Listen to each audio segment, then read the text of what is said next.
hard-hitting questions coming out of yesterday. I think one of them was whether or not the horns down is going to be 15-yard penalty in the SEC in the future. That it was very important to finish and to collect the trophy and to win 10 games and win a game on New Year's Day and all those things. And believe me, we had a great belief in our locker room. We didn't have to do anything special, just be us. I was so proud of this team. We had so much fun, it ought to be illegal. I said in my press conference back in December that I didn't feel like there was anything at South Carolina that we lacked to be a championship program, that we had everything that we needed. I am even more convinced of that now after being there for 7 months. There's a report in the Houston Chronicle that Texas and Oklahoma are inquiring about joining the SEC. I bet they would. War Eagle. Feels good to say that. All right. I didn't even remember that 12 years ago, but now that you say that, because I believe there was something about someone didn't have Tebowed first team all SEC, and as usual I was accused of that, so I brought my ballot to show everyone, to show Urban. Hey buddy, this beer's for you, Mike, and cousin Shane. That SEC podcast loves the Pirate, and the Pirate loves that SEC podcast.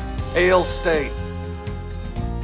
Oh, welcome in to the latest episode of that SEC podcast. I'm your host, Michael Bratton. I go by SEC Mike on Twitter. And back by popular demand by cousin Shane. What are you up to, you big Tennessee Homer? Hey, buddy, what's going on? Oh, man, just living life over here, feeling good. We're about midpoint of the week here. Looking forward to this great slate of games we got this weekend. What about you? Yeah, you sound rough, man. You sound like that DB I got ran over by Stoops Connor there. I feel like it, trust me. I'm down on over here, but I'm still feeling good enough to get through a pod. So, hey, I'm showing up, man.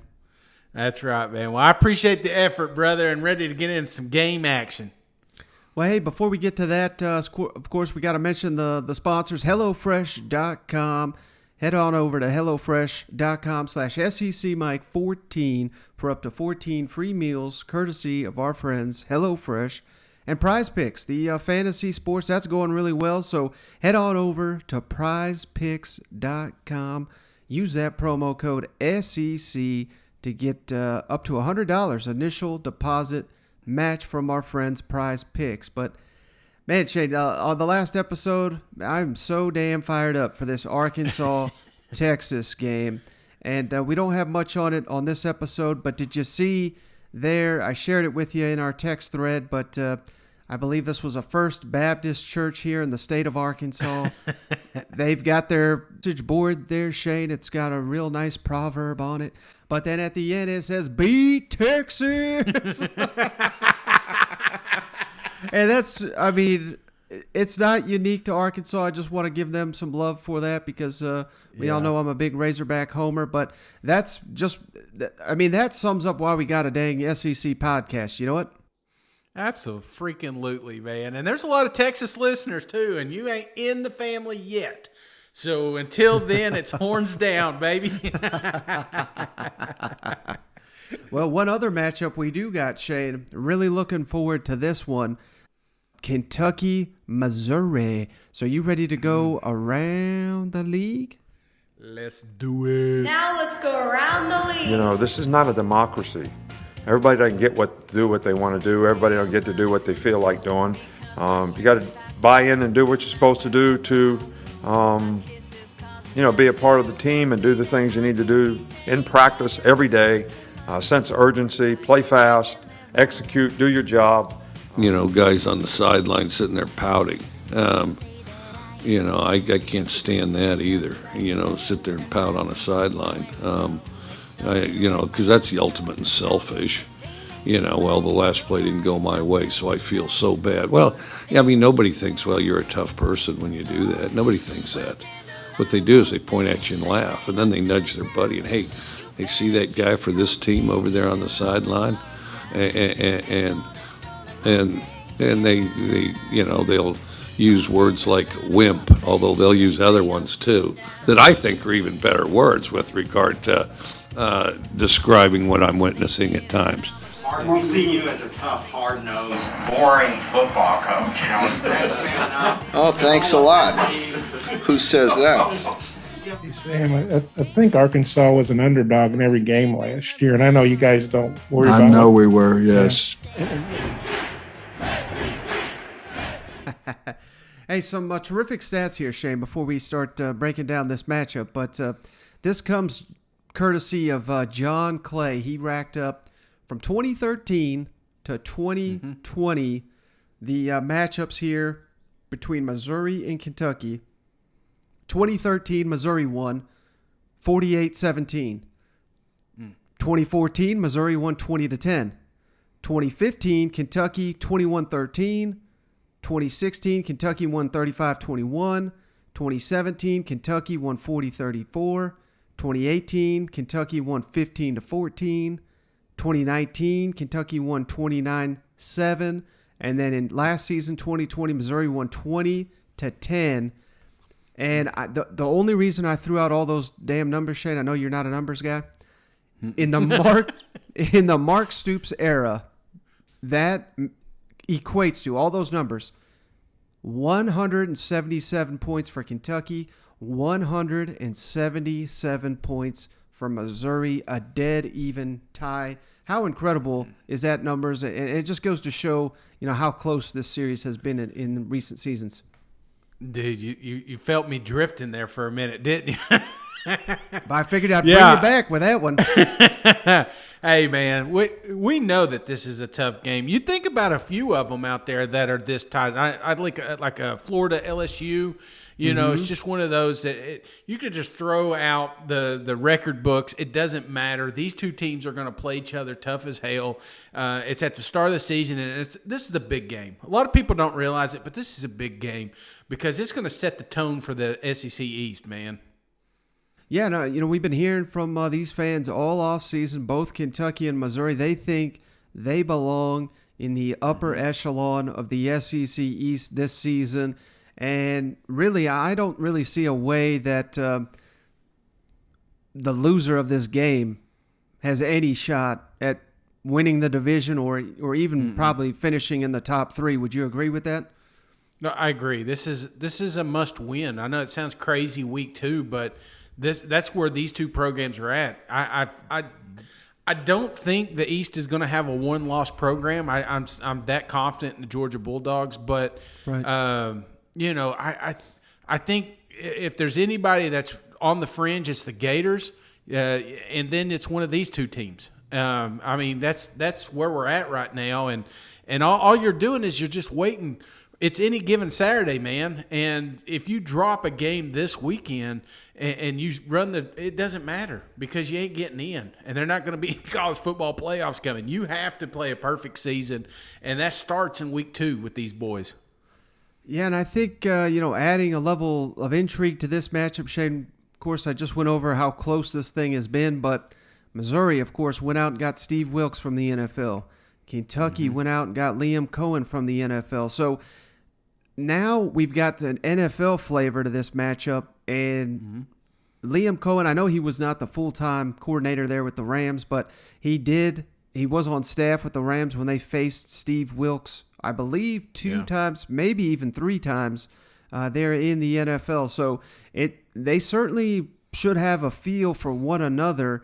I believe the Rams won all those matchups, but again, that doesn't mean much for Saturday's action. But I'm just fascinated to see, Cohen's offense. We're all loving it after what they did against ULM, but obviously the competition gets a lot stiffer. And the same for Steve Wilks. 9 sacks. They were all over the field against Central Michigan. Now it's a true test with going on the road to the Kentucky Wildcats. So this right here is, man, I love this Texas-Arkansas. I think that's, a game I'm really looking forward to. But obviously this Kentucky-Missouri's got a lot more importance here when it comes to the SEC. So it's kind of like 1A, 1B here for me. These two games I just cannot wait to see what happens. Oh, it's going to be great, man. And I think there was – I think you watch it, I felt like Mizzou tried to hold a little bit back for this week. I felt like Kentucky tried to do the same thing. I don't know. They know how significant this game is. And you know, when you think of Kentucky and Mizzou, it's not like the ones your grandparents grew up to, man. It's not the haves and have-nots anymore. Ever since we've had these media deals come out, and you're looking at this huge deal with Disney right around the corner, I mean, these guys are loaded, and the universities know what pays the bills, and you're finally starting to see some of these coaches that are getting hired, like you said, some of these assistants. You know, they're freeing up money because they know they got to gear up for a good product, and that's what I like, man. It just feels like it's getting closer together, the SEC, not further apart. Mm-hmm. Other than Alabama. Well, let's kick it over to Mark Stoops, Shane, where he previews this Missouri matchup. And, I thought this was really interesting because he's not a guy that, he generally keeps things pretty close to the vest, but no mistake was made last season. Missouri out-physicaled Kentucky. He admits Eli Drinkwitz and company, they had their team much more ready to play in this matchup, and Mark Stoops makes a promise here in his first media availability of the week. Last year, they were pretty physical. Missouri was. You guys, it seemed like it looked uncharacteristic almost. I know there were some extenuating circumstances, obviously, on your end, but from what you saw this week, do you think that you'll be able to take that, No, I think your observations are very fair and very correct. I didn't like the way we were. They played more physical than us, a year ago, and that is uncharacteristic, and I don't particularly like that, and so we need to be much more physical this year. Mark, Missouri new defensive coordinator was Steve Wilkes, guy has NFL experience. What do you see from him? Yeah, they're aggressive. They were heavy dose of man coverage in this first game and very aggressive, and a bunch of guys at the line of scrimmage. So we're going to have to win some one-on-ones. That's for sure. We're going to have to play physical, and we're going to have to win some one-on-one battles. But very aggressive defense, very much crowding the line of scrimmage. So we've got to beat some man coverage. We need to play with that mentality, and we certainly need to play with it this week, as it was just pointed out in here. His team was more physical than us a year ago, and we don't like to play that way. Mark, you guys had held the upper hand over Missouri for quite a few games till that. It seemed like they were really motivated to kind of put that aside. Do you sense that this is kind of a good rivalry in both directions? I sense that they were much more prepared to play last year than we were, and that's on me, and so I could promise you that's not going to happen again.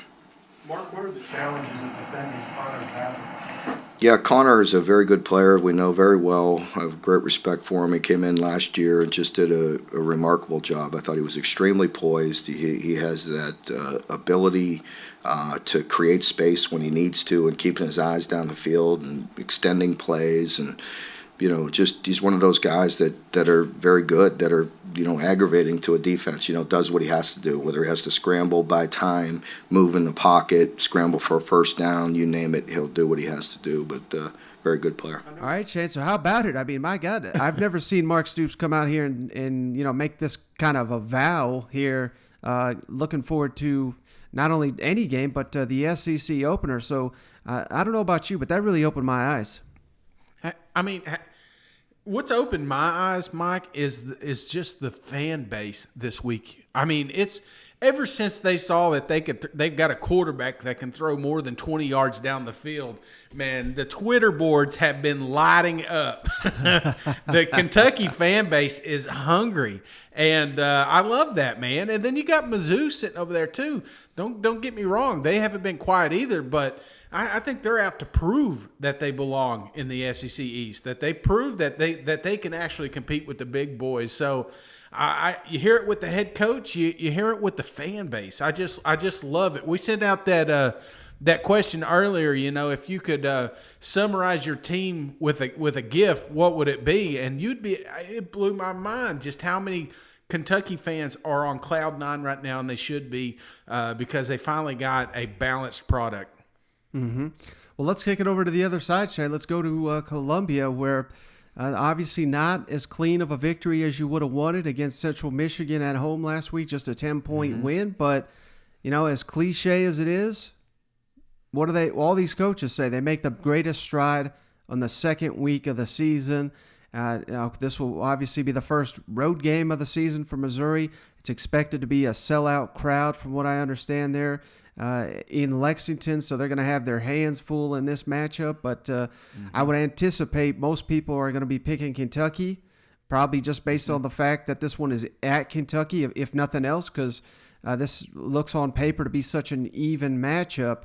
But how much does Missouri stand to gain here, Shane, where, if they pull off, I don't even want to call it an upset, but just, get the win on the road, and then all of a sudden their schedule, this is the toughest game they have on the early part of the season, and you really can build some momentum here with a win on the road, don't you think?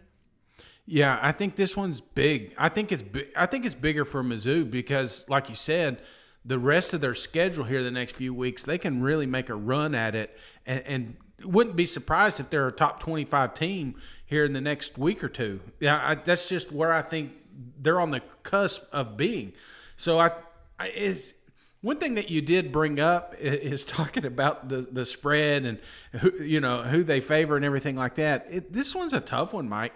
I always like to make my lock of the weeks early in the week before the spread really starts changing. And I'm looking at this game, and I'm going to tell you right now, Mike, my $100 is getting nowhere near it. And the fan bases are probably really happy about that. But I'm telling you, man, you talk about a damn coin toss. And what's awesome about this is both fans expect to win. So that means whoever loses this game is going to be extra upset because they never saw it coming. Mm-hmm. Yeah, so this definitely could be the makings of a magical season here for whoever wins. And you mentioned the fans being on cloud nine. I cannot wait to see what level they go to Saturday night if whichever side wins it. But let's kick it over to Eli Drinkwitz, Shane, on the Kentucky offense. He's obviously very impressed with what they got cooking down there in Lexington on the importance of this game in the SEC East standings. And, he gives a lot of praise here to Mark Stoops and everything he's built. And I would imagine, it's a little bit of a blueprint of what he's trying to accomplish there in Columbia. I know it's one game, but how different was the offense you saw out of Kentucky than what you saw last year when they kind of had the reputation to protect the ball and run it a lot? They had 560 yards, I think, and 420 of them through the air. I think last year they had 35 total plays maybe, and maybe 35 through the air. So totally different style, totally different feel, executed at a high level, shifts, motions, formation, vertical shots, intermediate middle field throws, quick game, got the whole the only thing that's a surprise to me is how quickly they've gotten it to where they're at.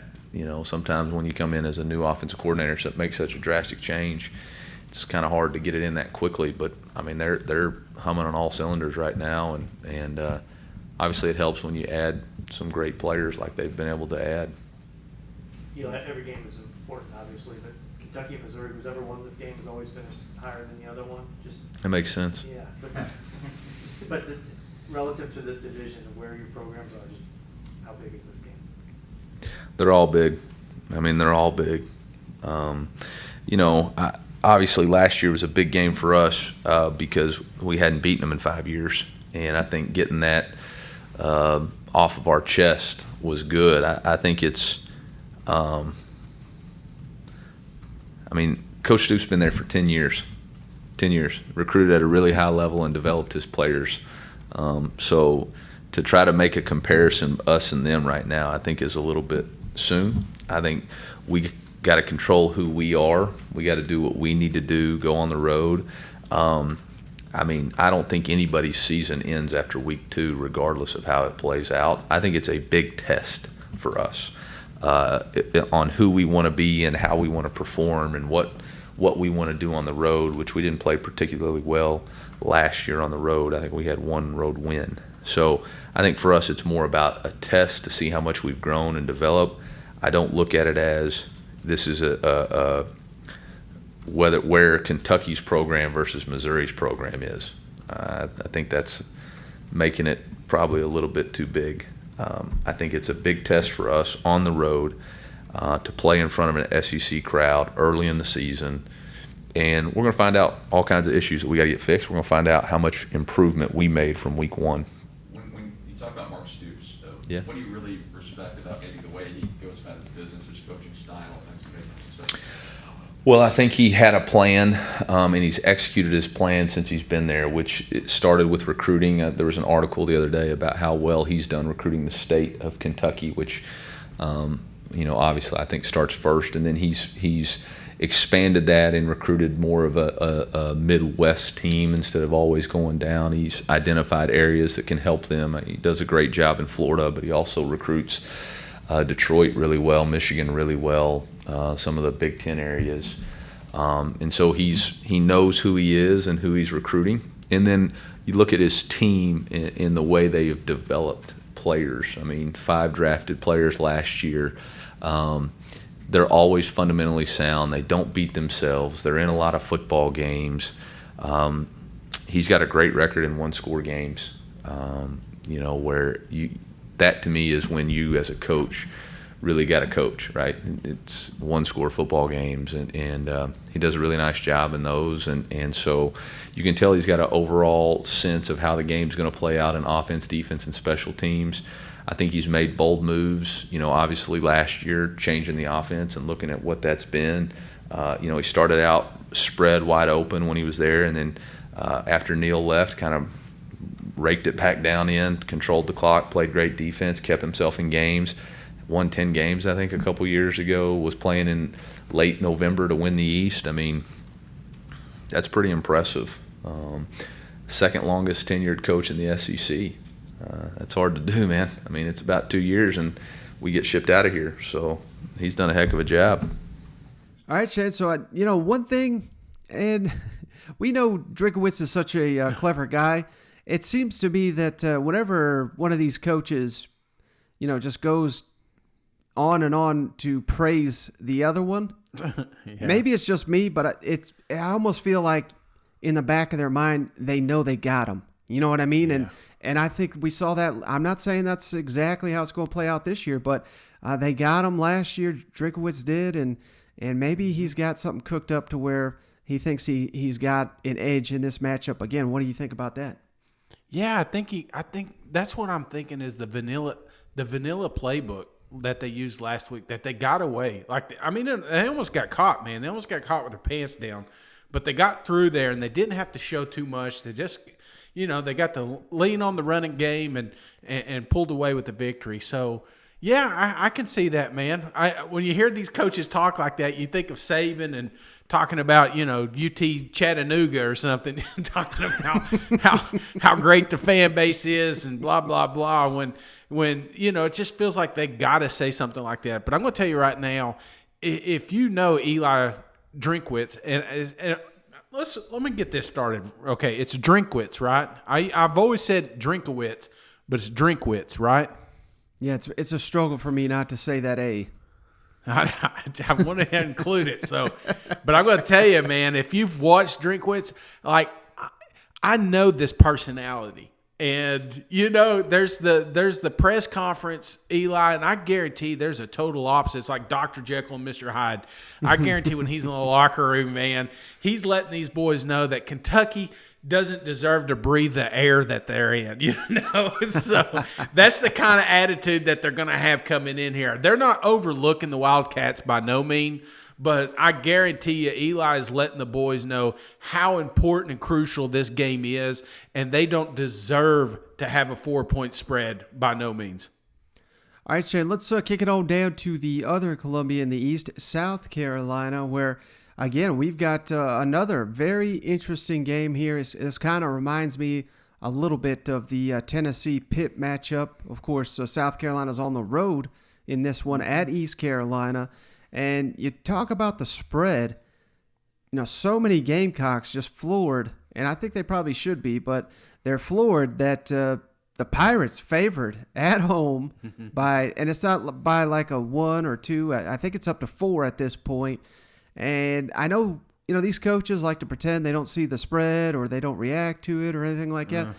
But I think this is the perfect opportunity for Shane Beamer to, hell, I'd put it on every board in there and say, what in the hell, boys? We're SEC, and they've got us underdogs to East freaking Carolina. Any sense, do you think that that'll motivate South Carolina to show, East Carolina what's up? Yeah, not just the players, but the fans. Yeah, I think that's the big one, man. Where's this game? Is this game going to be held at East Carolina? Yeah, it is. Oh, okay. That's the only thing I was going to say, but I wouldn't be surprised if half the stadium isn't guarded. These fans, these players, they are excited coming off this first victory. This was a big win for them, man, and I think they build off that and to come out and have East Carolina favored, man, that's just a slap in the face. And I'm telling you right now, you compare these rosters, even though South Carolina is banged up at the moment, it's not even close. So I think they use this as fuel all week. If I know Beamer comes out, he's going to say all the right things, but I guarantee, similar to Eli, when them doors are shut, he's letting them know that the Pirates are favored. Good God, get that out of here. Yeah, you know what I'm saying? The water boy could be the quarterback. They're going to win this thing, Mike. Well, speaking of that quarterback position, Shane Beamer did meet with the media here on Tuesday and gave a little update on Luke Doty. He says Kevin Harris is going to play in this matchup. Ooh. He was asked about the workload for his star running back. So let's kick it over to Shane Beamer. Shane, I know, obviously, like Mike said, I know we're not getting into the starters, but when you look at Luke and his progression, what is it that you need to see from him, just period, to see that he's full go, ready to go play a game, maybe in the next 3 days or however long it takes? What are the things that you look for to see that he's, good to run out there on a Saturday?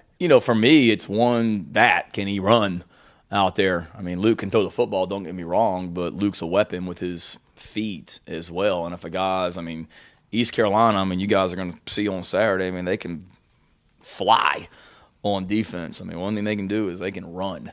And we don't need anybody out there that can't get themselves out of trouble and run around and move, for one. And then two, I think just the tempo, the crispness that you need to be at that position. He practiced today. He did more today than he has in the past, but there's a difference in being out there and throwing routes to the receivers without a defense and going out there and doing it against 11 guys in front of 50,000 on Saturday. So it's just the timing, all that stuff. I've got to be able to see that he can operate at a high level, which I have no doubt, he'll be able to when he's ready, and get himself out of trouble and run when he's ready as well. But, he was out there in football, uniform today and wasn't wearing the boot, obviously. He was out there. And like I think he just told you guys, he fully expects to be 100% on Saturday, and we feel the same way. Shane, do you guys have a plan to manage Kevin's workload on Saturday? Yeah, good question. We haven't talked about it. It's actually on my, as soon as I walk out of here and I walk in there with the offensive staff, it's on my to-do list, one of the things that we need to discuss in that meeting, because we first of all, we haven't been told any kind of limit on his workload, first of all. So there's not an issue on how many plays he could play. He could play 70 plays if we needed him to. Now he's got to be in cardio shape and all that, which I have no doubt that he will be. But part of the thing that we want to talk about is certainly, how we're going to handle these running backs and what we're thinking, rep-wise and rotation-wise as we go throughout the week. Rashad Amos was out last week and has been battling a little bit of a hamstring and wasn't 100%. Rashad's back if we needed him. So, I feel like we got the three that played last week, plus now Kevin coming back, and then potentially Rashad as well. And a lot of it, like I told y'all a lot before, is personnel specific and play specific who's in the game. So they'll all have roles on Saturday, but we need to make sure that we're kind of honed in on how we're repping those guys and rotating those guys through. All right, Shane. So, I don't know what to read into all this. Maybe a little gamesmanship here by Shane Beamer, but it does favor the Gamecocks again that East Carolina has no idea whether Luke Doty's going to see the field. For what it's worth, on the depth chart they released, he's listed as for the first time this season, he's on the depth chart. He's listed as a co-starter along with Zeb Nolan, who played so well in the opener. So, hey, like I said, maybe some gamesmanship, making East Carolina prepare for all circumstances here. But I just found that to be kind of interesting. And again, I think based on what we saw from Zeb Nolan, I don't know you rush Luke Doty out here, but then again, this is such a critical game, I think, for the Gamecocks. I don't know. What are your thoughts on this one? Yeah, I mean, if Beamer can get these boys to a bowl, that's a win, Mike. And you do that by getting 6 games. And you do that by beating teams like East Carolina. So, yeah, this is a big one. I know it sounds crazy, but you'd almost rather them sit some of these guys in a Georgia game than you would one of these bubble teams that they're supposed to win or 50-50. I'm playing devil's advocate here. I think it's huge news that these guys haven't been ruled out.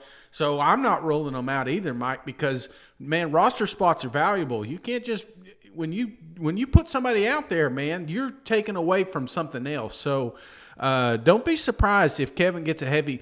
I think Doty's more of a Trojan horse, if you will, but I'm expecting a hell of a game from Kevin, aren't you? Well, come on, Mike. Yeah. I feel it. Don't you feel it? I like what you're saying there, but I would almost. I mean, we've talked about it before. I'd almost save Kevin Harris for Georgia because you're going to need him. But I 100% agree with what you said about this. Being one of those games that you need to get to a bowl game because. All the momentum they've got there in Columbia, if they lose to East Carolina, it's not going to kill it all, but it'll really, really put a dent in it. You know what I mean? Whereas if you whoop up on East Carolina, it doesn't matter what happens in Georgia. I don't think that anyone's going to hold it against Shane Beamer, but if you lose that East Carolina, I don't know. It's a perception hit because South Carolina should never lose to East Carolina. And I'm not saying that if it happens, it's on Shane Beamer because he inherited the situation he's got. But there's a lot to lose and not as much to gain this week if I'm a Gamecock, I feel like.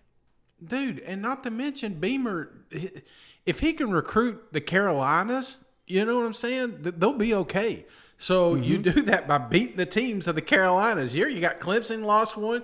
Let's the Pirates lose another one. Let's let South Carolina be the team people are talking about, the Carolinas. You do that by beating these guys. Yeah, a minor subplot. I don't know if this has any motivation or not, but I did hear a couple years ago Beamer interviewed for East Carolina head coaching job, and he didn't get it. So you know he wants this one. You know what I mean? Yeah. Well, if you want to go any deeper, Kevin Harris. No, I'm just kidding. I was going to make something up. He hates swimming pools and pirates, this recurring nightmare as a young kid. So don't be surprised if Kevin Harris doesn't have 200 yards against these guys. All right, Shane, next let's kick it all day to Starkville, where, Mississippi State, I'm loving the Pirate. We've got a more animated Pirate this season. He's getting very interesting with his pressers, but, even he notes they were whooping up on Louisiana Tech, and then he says they basically quit in the middle of the game, and then there in the fourth quarter, they decided to start whipping the Tech once again. So it was pretty interesting how that game played out, but, this is a huge, important game here against NC State, who just destroyed South Florida in the opener. And, I think this is one that, given the fact that the point spread came out, it's a pick-em type game. I've seen a lot of people anticipate NC State to win this game.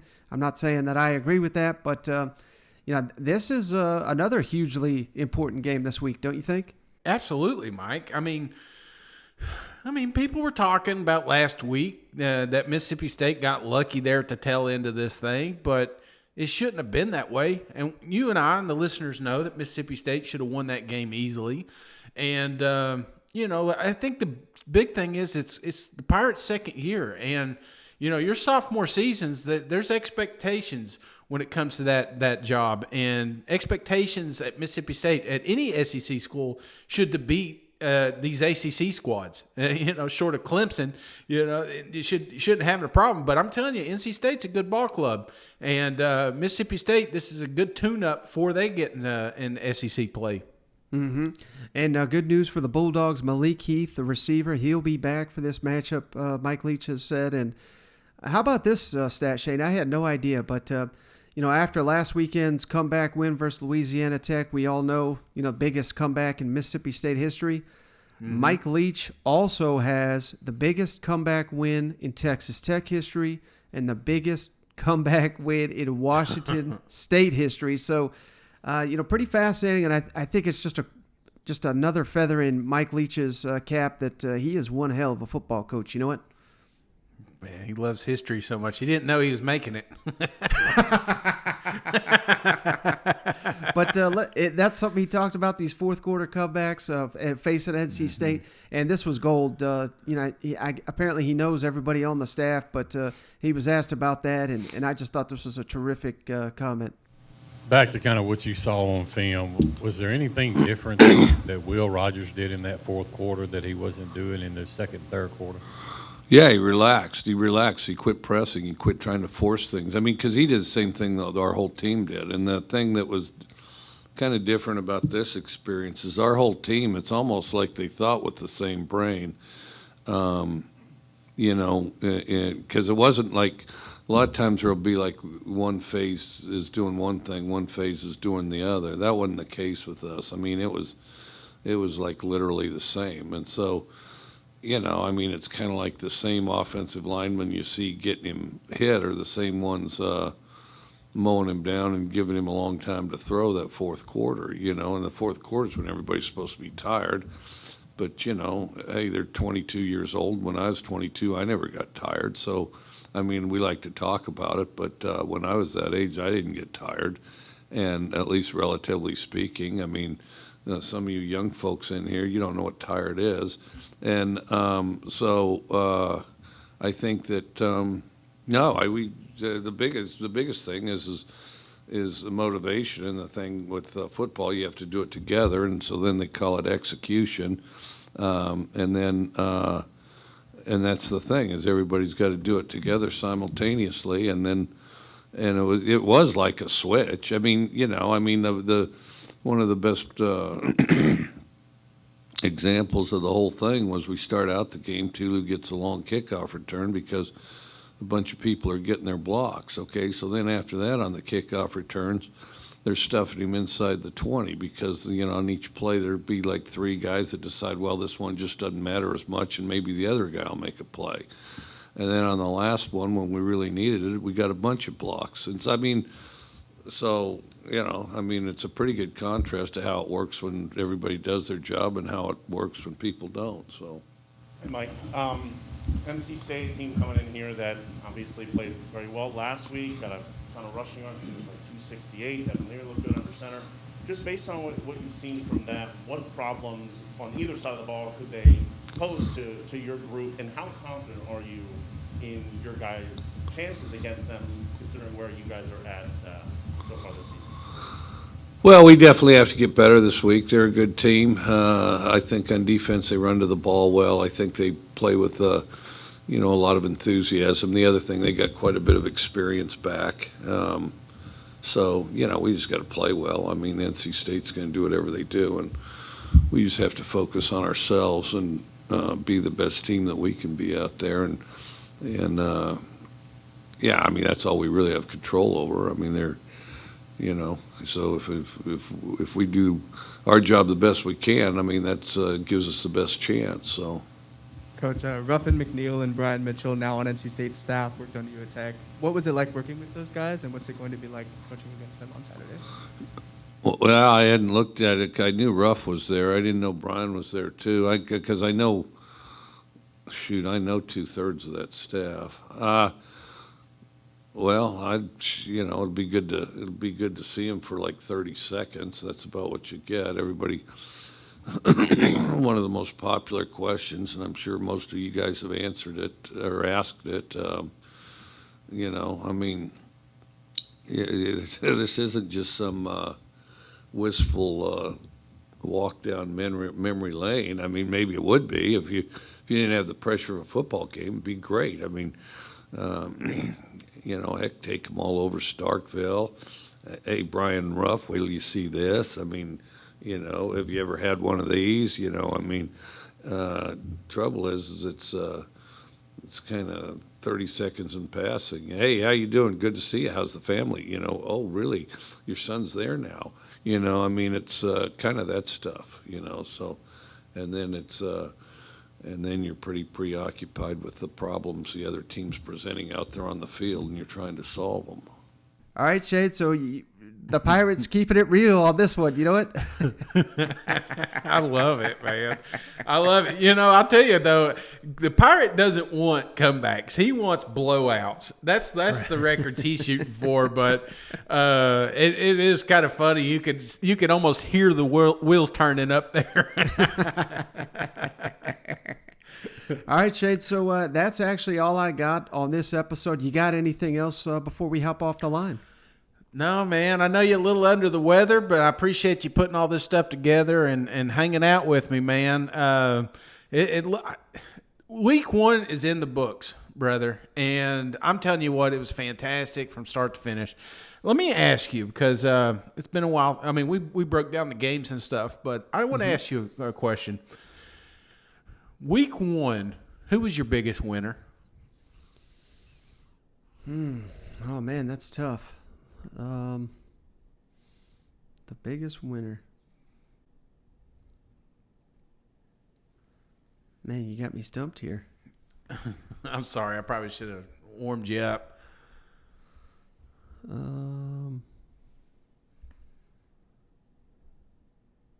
There's no wrong answer, Mike. You're gonna make one of 14 really happy, and you're gonna piss everybody else off. So, how about, one of the biggest winners for me is Ole Miss. Maybe it's just okay. We just got done watching them play, but it looks like they've got. Again, everybody's saying, "Well, look who they were playing. Louisville sucks." They very well may, but at no point did Ole Miss defense make anyone look like they suck last year. So that was huge. And the one that, I've been calling the biggest wild card here in the SEC, and again, we can mock their competition all we want, but Kentucky now has the forward pass in their game. And, I'm not sitting here. I've already started to see it. It's ridiculous. People comparing this Will Levis to Joe Burrow. Come on, let's pump the brakes. I mean, Joe Burrow is one of the greatest of all time, but right. he doesn't need to be that because Kentucky's so dominant on the ground game. I mean, most of these passes he's hitting that were big plays in the opener were on first down, and that's because people are so terrified of Kentucky's running game that they kind of have to stack that box. They don't have to respect the pass. So I'm going to be, fascinated to see how Missouri tries to defend this thing because it really looks to be pick your poison with Kentucky's offense. So my answers to that will be Kentucky and Ole Miss at this point. I love it. And let me follow it up with one more question, and I'm not going to say disappointed because there's a lot of things we could be disappointed about week 1, but we got college football, baby, and I'm excited it's on our TV. But I will ask you this. Out of all the programs that you may be a little disappointed in, is there one that you see to bounce back the quickest? Who do you expect to bounce back week 2 that maybe had a little sluggish start? Maybe they get in the game 1 jitters out, but number 2, you expect them to hit the ground running. Who's your bounce back team this week, Mike? Yeah, I could go 2 different directions here, and I think you're going to like this, Shane. Tennessee and Arkansas. I mean, both of them. The fans are a little antsy about what they saw week 1, but with a win here in week 2, I think that calms all the nerves and it sets. Maybe some people have low expectations for those two. If they get these wins here this weekend, I think it's all gravy from here on out. I think they'll exceed the expectations that other people have for them. Oh, Mike, you know how to get me. Brother. Oh, well, brother, I appreciate you weathering the storm here and getting on. I look forward to previewing a few more games with you this week. And, man, it's just right around the corner. So it already feels like it's starting to slip away, Mike. You know, it's always hard. You wait for that first game, and now you're one in. You're like, oh man, how many we got left? So I'm pumped up, man. I appreciate you jumping on. Absolutely, and I appreciate each and every one of you for checking us out. And thank you, Shane, for joining me as always. We'll catch you on the next one. All right, see you guys. Go Vols.